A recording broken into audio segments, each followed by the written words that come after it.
La folie est un état de l'ego qui ne parvient pas à se débarrasser des couches épaisses de son imagination astrale et qui succombe avec le temps à la pression de cette imagination fiévreuse sur son centre mental, à cause d'une émotivité détachée de tout support psychologique suffisant pour maintenir l'équilibre entre l'ego et l'astralité de sa mémoire.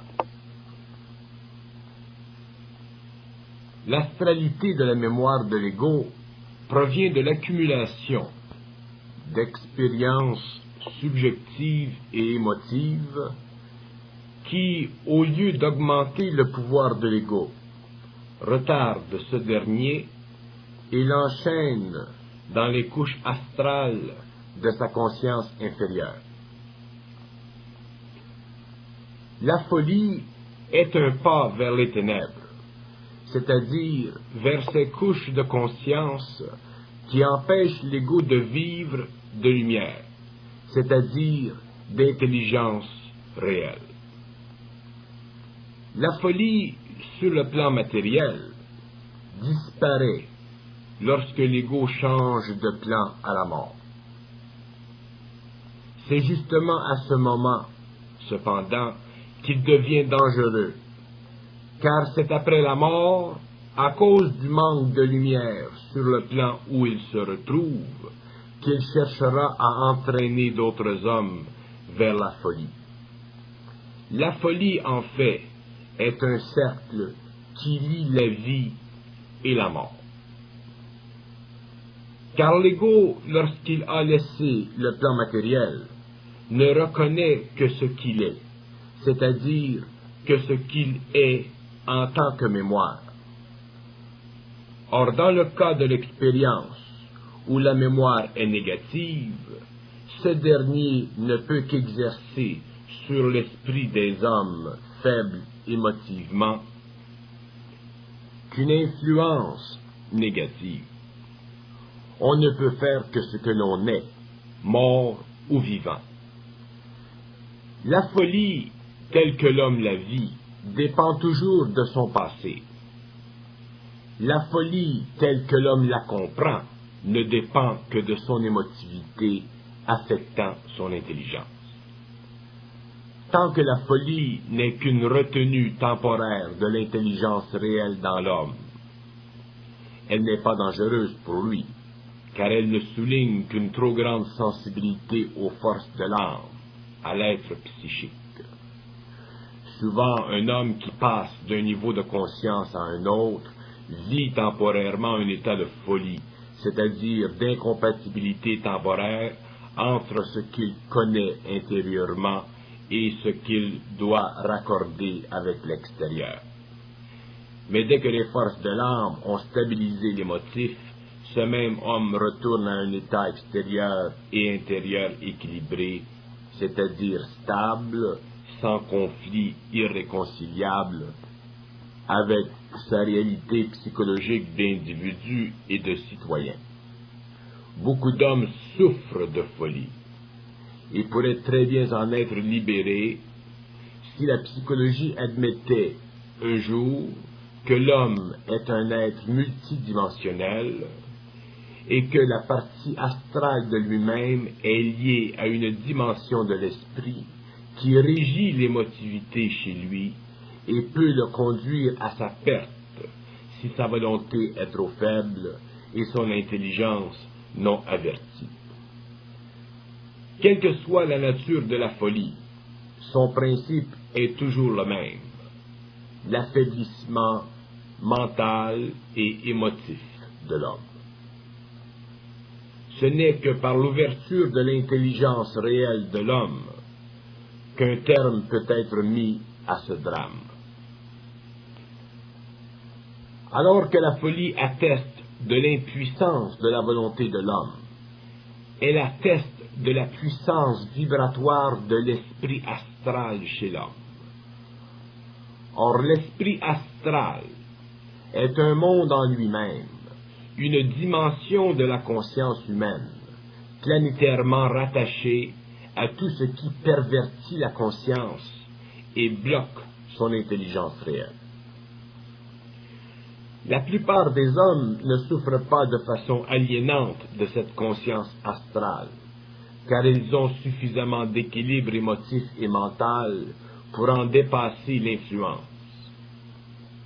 Mais ceux qui sont faibles de volonté, en deçà d'une certaine suffisance, ceux qui sont dotés d'une très grande sensibilité et qui ne parviennent pas à la comprendre et à la bien saisir, peuvent facilement devenir proie à des influences provenant, à leur insu, d'un monde, d'une dimension de leur nature qui ne correspond pas aux lois d'harmonie, de beauté et d'ordre. De sorte que l'homme, affligé par les fortes influences de ces mondes, perd petit à petit la bataille entre le vrai lui-même et celui qui lui est faussement présenté par des forces qui ne cherchent qu'à le rendre semblable à elles-mêmes, c'est-à-dire destructives et retardataires. La folie n'est pas seulement le résultat de la décroissance de l'intelligence humaine, mais de la croissance des forces spirites retardataires envers et contre l'homme.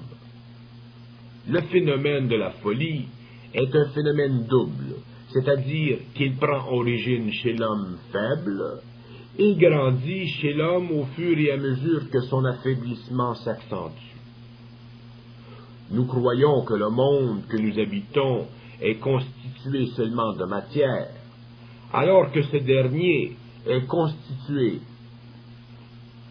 d'éléments force faisant partie de plans invisibles. Ceux qui souffrent de folie sont liés inconsciemment ou consciemment à ces éléments force, qui œuvrent par le monde supraréel de leur imagination, par le biais d'images et de symboles ou de pensées subjectives qui soulèvent des craintes et de fausses aspirations chez celui qui s'achemine de plus en plus vers la folie. Bien que la folie ne soit qu'un terrain d'entente tacite entre le monde spirit et le plan psychologique de l'homme affaibli, ce même terrain d'entente coïncide avec la nature même de la faiblesse et constitue le plan derrière lequel œuvrent ces éléments force qui cherchent à détruire l'harmonie psychologique de l'homme. L'homme est inconscient des éléments force, car il n'en souffre pas lorsque son état mental et émotif est suffisamment équilibré. Mais ces éléments force commencent à se manifester dans son esprit lorsqu'une dégradation suffisamment avancée de son équilibre met en jeu l'ordre dans son esprit, leur permettant de troubler l'équilibre de sa réalité psychologique. Alors que l'homme, normalement équilibré, cherche la paix de l'esprit, cette même paix ne peut coïncider avec l'activité des éléments force qui œuvrent au-delà de son imagination créative et constructive. C'est pourquoi l'homme a toujours besoin dans sa vie d'un point de repère, d'une religion, d'une philosophie, d'un équilibre quelconque, selon lequel il peut vivre d'une sécurité, mais d'une sécurité subjective et fragile. Et s'il perd ce point de repère, il lui est facile de devenir proie aux éléments force qui constituent la dimension ultime de l'énergie spirite, c'est-à-dire de l'énergie déspiritualisée. Toute énergie déspiritualisée provient de la mémoire de l'expérience humaine et coïncide avec l'attachement de cette mémoire à l'esprit de l'homme. L'homme n'a pas besoin de cette énergie déspiritualisée, c'est-à-dire morte, pour vivre, et lorsqu'il devient proie à cette énergie, le contrôle de sa vie matérielle devient de plus en plus difficile, car cette énergie s'oppose à son intelligence créative et instantanée. Alors que l'énergie spiritualisée est une énergie vivante et créative, son opposé, l'énergie déspiritualisée, est morte et destructive. Or, l'homme affaibli, c'est-à-dire déspiritualisé, devient de plus en plus en harmonie avec ses éléments force, et il vient un moment dans sa vie où un choc quelconque servira à le faire pencher vers la folie, car cette dernière est le fond même de l'abîme où habitent et œuvrent ces éléments. L'homme doit considérer la folie comme l'extension de ses faiblesses, de sa déspiritualisation. C'est pourquoi il lui est si important de se connaître, de réaliser ses faiblesses, afin de les éliminer, c'est-à-dire afin de spiritualiser dans le sens énergétique du terme, et non dans le sens spirituel du terme, son être. Plus l'homme s'éloigne du centre de lui-même, plus il est apte à succomber à la folie, les conditions aidant, car il ne peut plus à un certain point vivre des forces de son propre esprit, forces spirituelles qui le préservent d'une sorte d'aliénation graduelle de son pouvoir d'intelligence créative. Bien que ce soit dans le centre de lui-même qu'il est le plus à l'aise, le plus sûr de lui-même, bien que ce soit là qu'il découvre de plus en plus son intelligence et qu'il apprenne à s'en servir, l'homme souvent trouve ce mouvement vers le centre de lui-même difficile, car il se sent seul et habitué tel qu'il est à l'opinion de tout le monde ou aux énergies déspiritualisées de l'extérieur. Ce mouvement lui apparaît souvent au début comme étant immensément difficile et radical, et sa force n'étant pas à son maximum, il a peine à croire qu'il peut, seul et par lui-même, juger de ses propres pensées, de ses propres sentiments, selon une règle de mesure qui ne peut venir que de lui. Ainsi, autant le mouvement de l'homme vers la folie est pénible, autant le mouvement vers le centre de lui-même peut l'être, car dans les deux cas, l'ego est confronté avec un aspect de la réalité qui dépasse l'ego.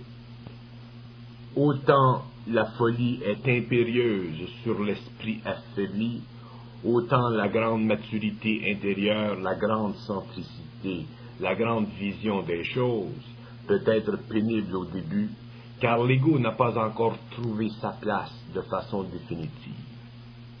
Dans le cas de la folie, il découvre petit à petit le pouvoir de l'impulsion intérieure. Dans le cas de la maturité, il découvre le poids de la sagesse, du discernement et de l'intelligence pure. Les anciens savaient que la folie était l'œuvre de forces anti-homme, mais ne parvenaient jamais à édifier une science psychologique suffisante pour traiter avec ces forces. Avec la venue de la science matérialiste, les psychologues succombèrent aux plaidoiries psychoanalytiques, sans pour cela comprendre le fond caché de la maladie, bien qu'ils développèrent des techniques intéressantes leur permettant d'entraver quelque peu la dynamique des éléments force, mais sans pour cela en comprendre les lois.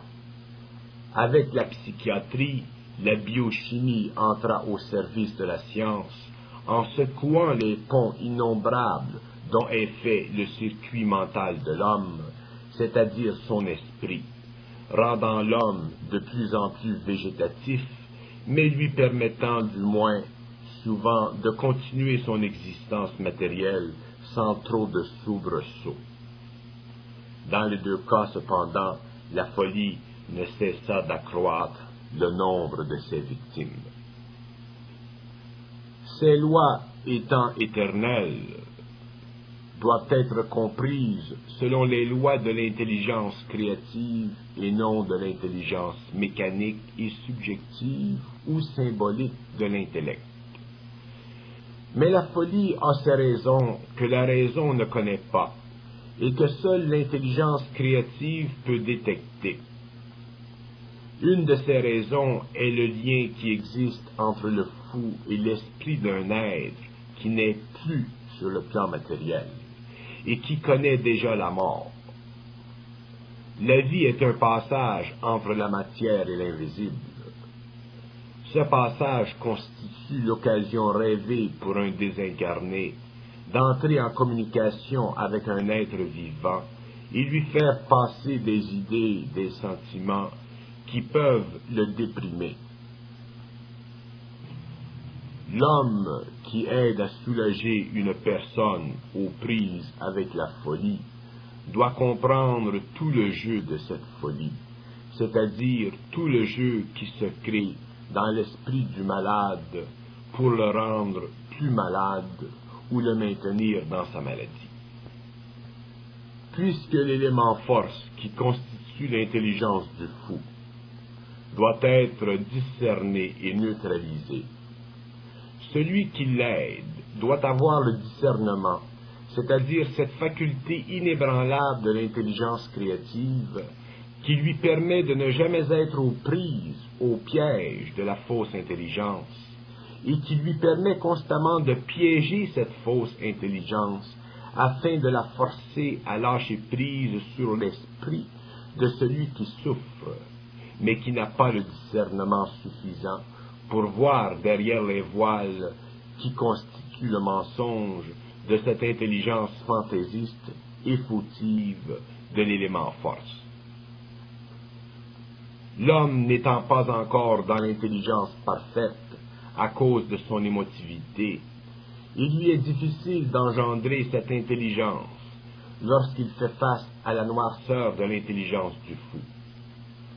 La noirceur de l'intelligence du fou est une composante de son émotivité affaiblie ou renforcée par le manque d'intégration de la personnalité réelle, à l'intérieur de laquelle siège l'intelligence réelle, et de la fausse personnalité, siège de l'intelligence faussée par une désorganisation électrique du champ de force qui constitue le corps astral.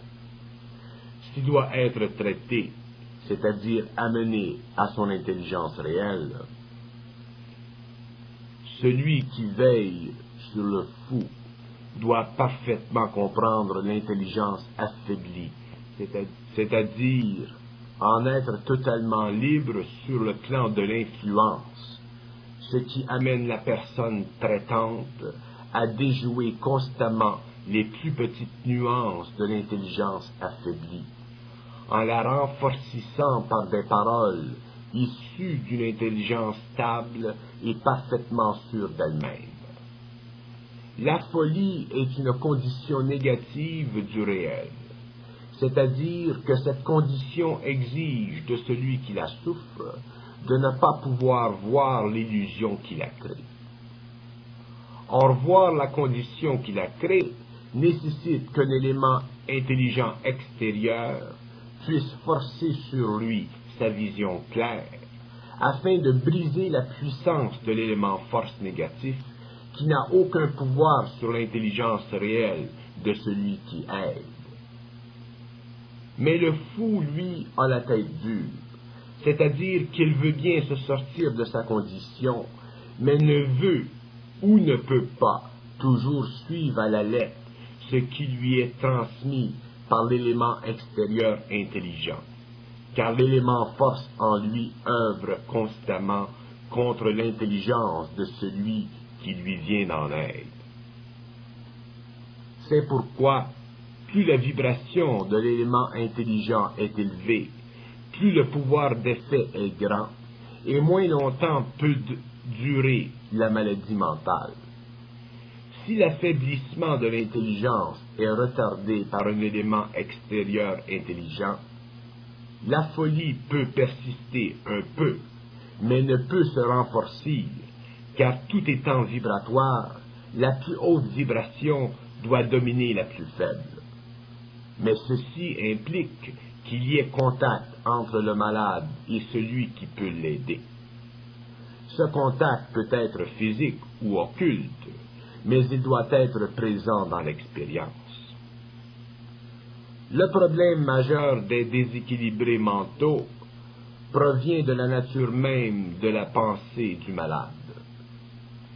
N'étant pas conscient de son intelligence réelle, c'est-à-dire que, ne pouvant pas par lui-même exciter son intelligence réelle et l'imposer sur ses pensées troublées, il se produit chez la personne affectée une intoxication avec ses pensées subjectives qui l'emprisonne entre son vrai moi et son faux moi.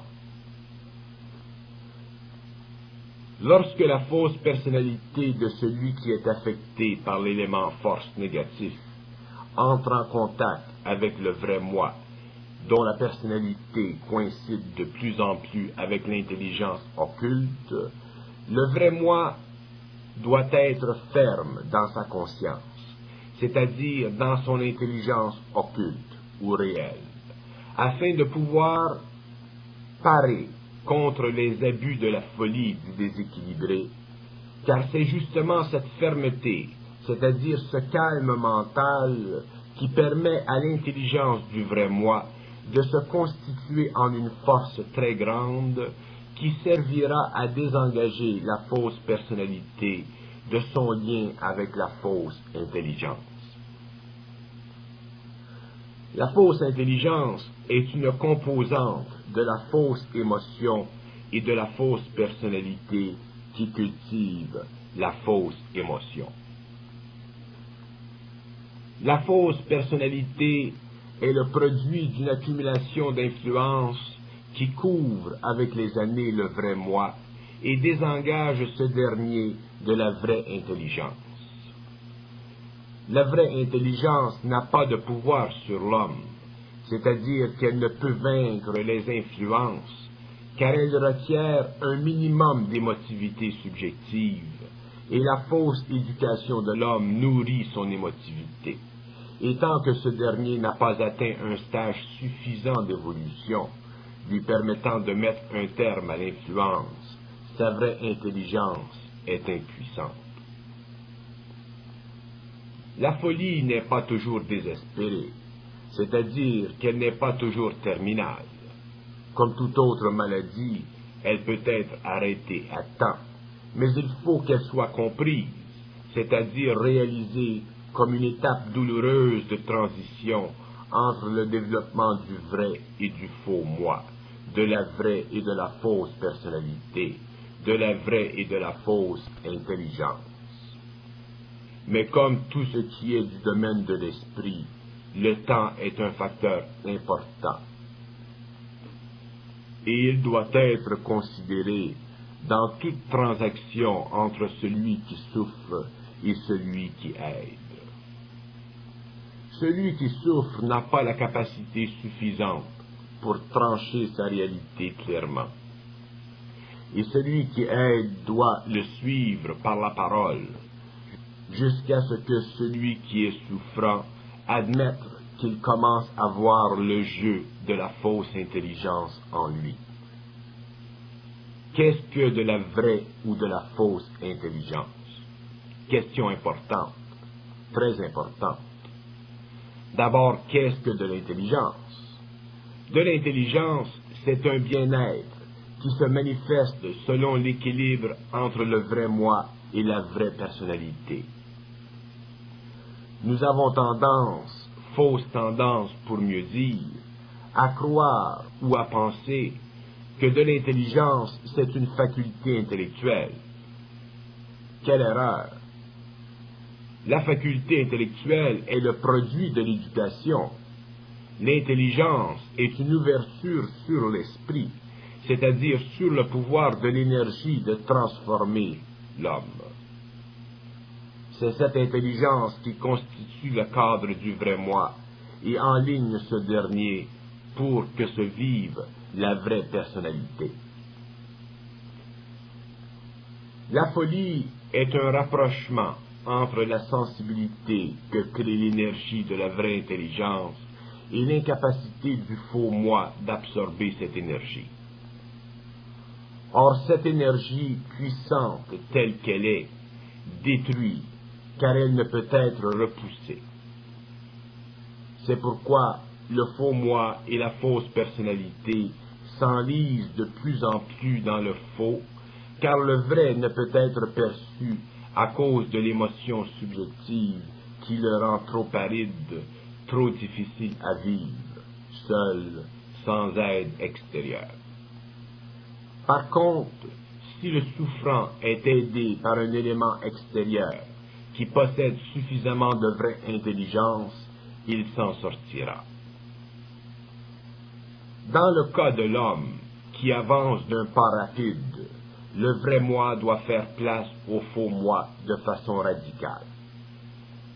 La fausse personnalité est alors bousculée, c'est-à-dire qu'elle est confrontée avec tous les mensonges possibles qu'elle peut absorber afin de la forcer à les dépasser. Point très important, c'est ici que l'imagination de l'homme est soumise à de fortes pressions qui peuvent lui faire vivre un état de folie temporaire. Le mensonge est aussi important que la vérité chez l'homme, car l'un ou l'autre fait partie de la fausse personnalité. Face à la vérité, la fausse personnalité ne souffre pas, car la vérité est la mesure de ce qu'il croit, de ce qu'il est prêt à accepter comme étant juste à ses yeux. Aucun travail ne se fait alors, car il y a équilibre entre l'émotif et le mental inférieur. Mais face au faux, le déséquilibre s'accentue. Et si le souffrant réussit à en détruire les causes, c'est-à-dire s'il réussit à vaincre l'émotivité qui le rattache ou permet au faux de se manifester, il sort vainqueur de la lutte et découvre le vrai moi, la vraie personnalité et vit de la vraie intelligence, libéré une fois pour toutes du faux et aussi du vrai. Le calme mental s'établit et la pensée subjective disparaît pour laisser place à la pensée objective, la pensée créative, la vraie intelligence, non fondée sur la dualité du mensonge et de la vérité. La folie est engendrée dans la conscience astrale et interprétée par l'imagination, de sorte que le vrai moi ne peut s'affirmer qu'après que l'imagination astrale fut remplacée par l'imagination mentale, créative. Mais l'imagination mentale ne peut être fermement le produit de la vraie intelligence que lorsque l'émotif est sous le contrôle de l'esprit, c'est-à-dire du mental supérieur. Tant que l'imagination est l'apanage de l'ego, l'émotion subjective la colore et rendra impuissante cette imagination, c'est-à-dire qu'elle ne servira que l'astral au lieu de servir le mental. La folie est au service de l'astral et non au service du mental supérieur. Celui qui va vers le mental supérieur se voit obligé de traverser le désert de l'imagination astrale pour gravir les hauts sommets de l'imagination pure, c'est-à-dire du mental parfait, où l'image coïncide avec le mouvement de l'esprit et non avec les appétits de l'ego. L'ego doit apprendre à se servir de son imagination. Il doit être intelligent, c'est-à-dire qu'il doit connaître par vibration la valeur de son imagination et la fonction dans la vie de celle-ci. sinon il en sera plutôt embarrassé, car l'imagination n'a pas de valeur pour l'ego que lorsqu'il comprend les lois de son moi réel. Or, le moi réel est une condition de l'esprit et non une valeur quelconque de l'ego. L'ego est toujours soumis à son moi réel. C'est pourquoi, tant qu'il n'est pas suffisamment dans l'intelligence réelle, son vrai moi n'est pas en équilibre parfait avec lui. Et c'est pourquoi il doit être toujours aux aguets de son imagination, qui véhicule selon l'émotion et la pensée subjective de l'ego, jusqu'au jour où ce dernier est en équilibre avec le vrai moi. Alors l'imagination est saine et sauve, c'est-à-dire qu'elle ne peut plus être astrale. Le danger de la folie est impossible, l'homme est libre d'avancer alors vers les confins infinis de l'intelligence pure. La folie est la continuité de l'inconscience de l'esprit via l'expérience de l'ego. Tant que l'ego cherche à équilibrer son expérience de vie dans le cadre de sa mémoire inconsciente ou astrale, il est sujet à être troublé par cette mémoire, car elle représente toutes les tendances négatives accumulées depuis les premières descentes dans la matière. L'esprit, c'est-à-dire l'intelligence réelle de l'ego, ne peut coïncider avec lui que lorsqu'il est libre de cette mémoire, car c'est la mémoire inconsciente de l'ego, sa conscience astrale, qui le fait dévier de son appointement éventuel avec l'intelligence réelle ou l'esprit. Alors que la folie est le rapport imparfait entre l'ego et l'esprit, cette dernière doit être surveillée, car la folie peut frapper l'ego n'importe où et n'importe quand, selon l'état de son émotif et de son mental inférieur, c'est-à-dire selon l'influence qu'il reçoit au cours de telle ou telle incarnation. Mais la dernière incarnation est toujours sujette aux conditions historiques de son temps. Et ces conditions aujourd'hui ne coïncident pas toujours avec le meilleur des mondes. C'est pourquoi aujourd'hui, alors que les conditions de vie deviennent de plus en plus difficiles pour l'homme, l'ego est en plus grand danger d'atteindre, car sa mémoire inconsciente ou sa nature astrale a déjà été imprégnée au maximum par les influences accumulatives qui ont déterminé la courbe de la civilisation. À ce point de l'involution, les facteurs traditionnels de stabilité qui assuraient une certaine sérénité à l'ego, tels la religion, la philosophie, les bonnes mœurs, la société stable, ne sont plus. L'ego devient alors en ce temps une proie plus facile de la folie. Pour bien comprendre les mécanismes de fond de la folie, il faut surtout regarder dans la direction de l'ingérence excessive du symbolisme dans la vie mentale de l'ego. Le symbolisme est une des grandes restrictions sur l'intelligence réelle dans la vie de l'homme, car il s'appuie sur la valeur émotive qu'il engendre dans l'homme et ne sert qu'à éduquer son intelligence inférieure pour lui faire reconnaître l'effet astral ou émotif de l'énergie du réel qui construit et fait évoluer.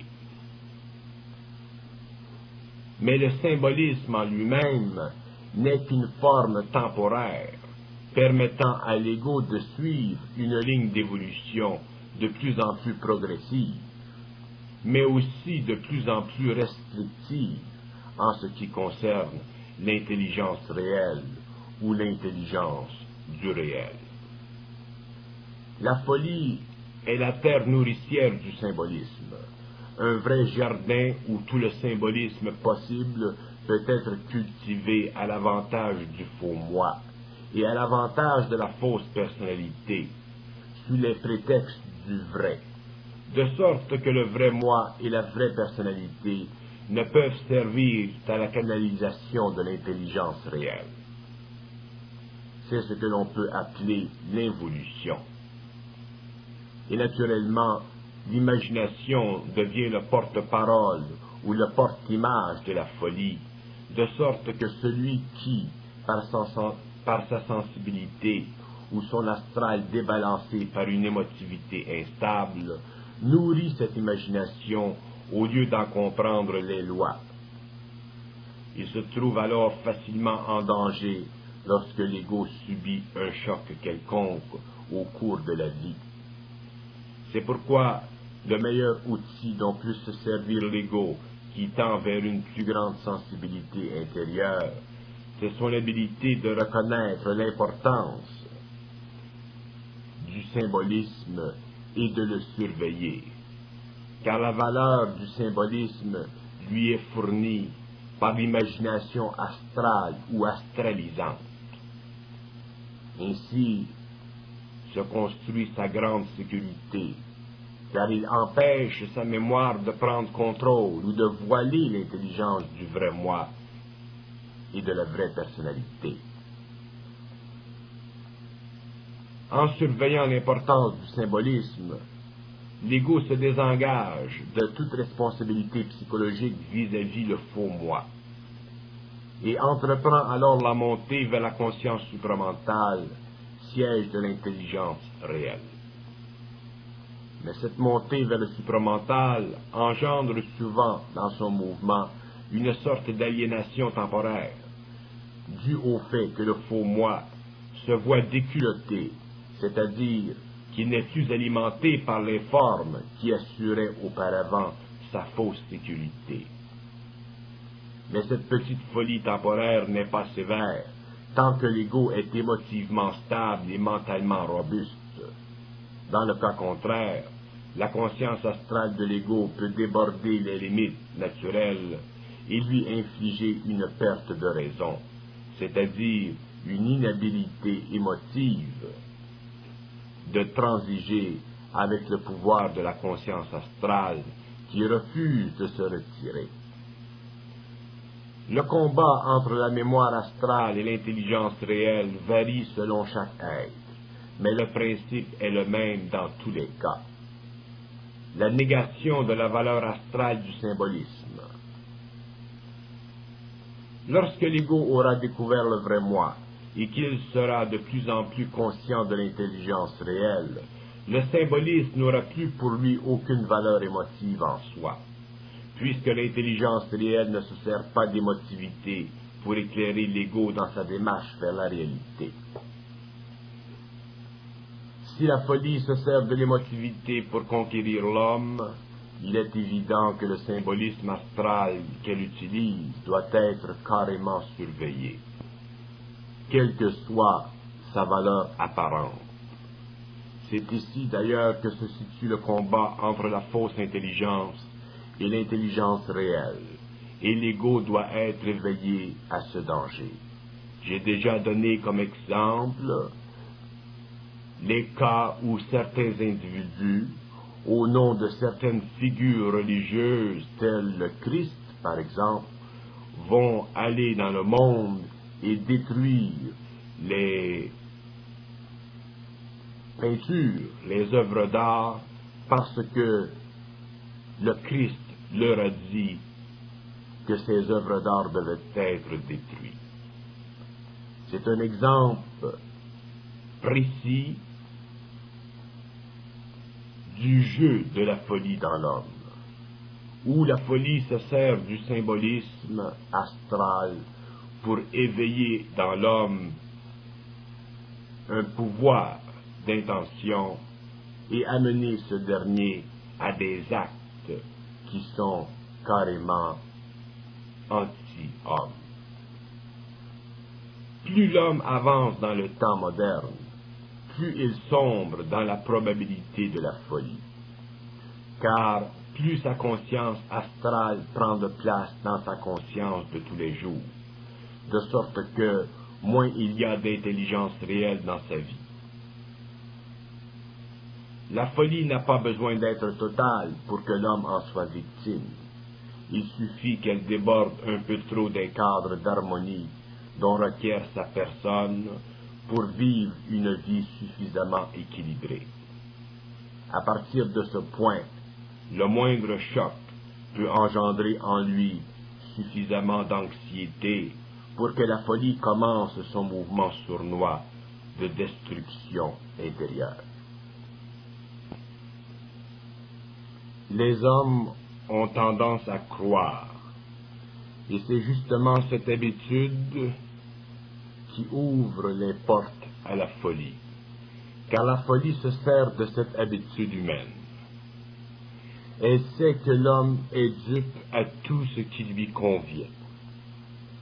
Et là où la folie est le plus efficace, c'est là où elle peut faire croire à l'homme que Dieu ou le Christ ou quelque être sublime l'incite à faire telle ou telle chose.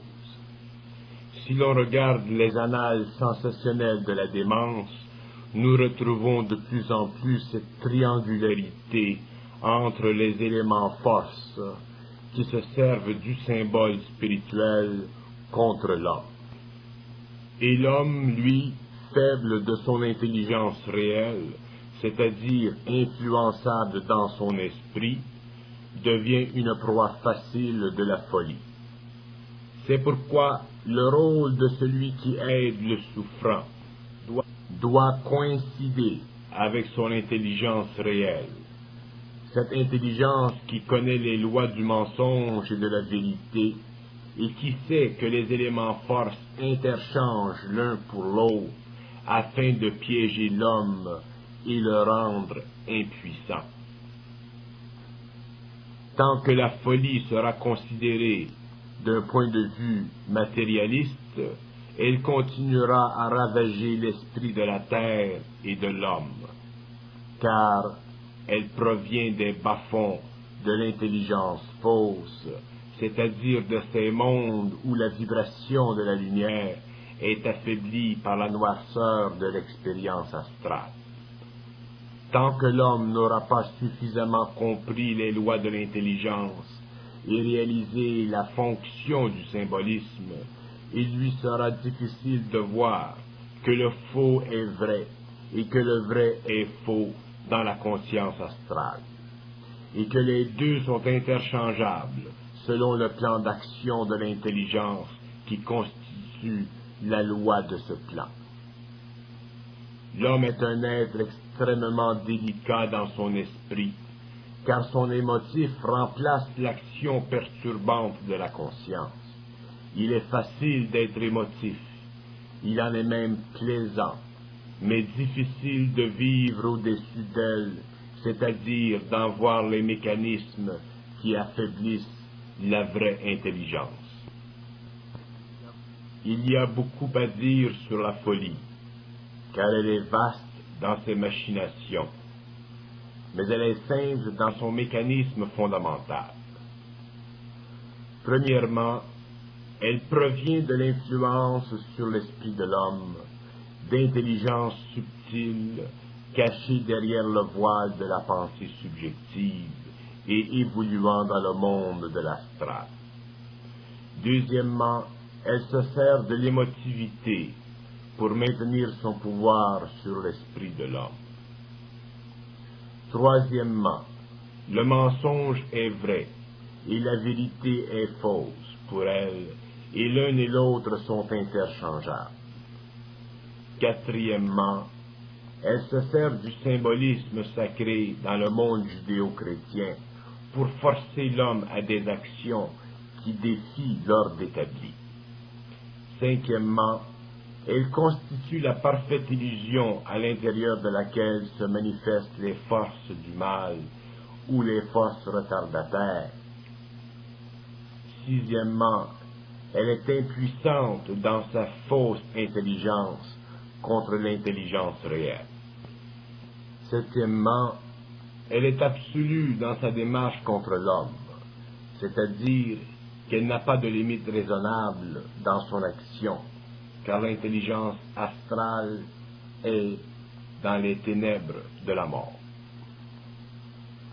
Huitièmement, la folie est l'intelligence de la mort, et seuls ceux qui comprennent l'intelligence de la vie peuvent la dominer, c'est-à-dire la combattre. Remarquez que dans la mort, il y a ceux qui gravitent vers la lumière et ceux qui restent emprisonnés dans les illusions de leur vie passée. Et ce sont justement ceux-là, ces êtres, qui constituent les éléments force qui cherchent à dominer l'homme et à lui imposer leur volonté qui ne peut engendrer sur le plan matériel que le désordre, la désharmonie et la haine. La folie est à la mort ce que l'intelligence est à la vie.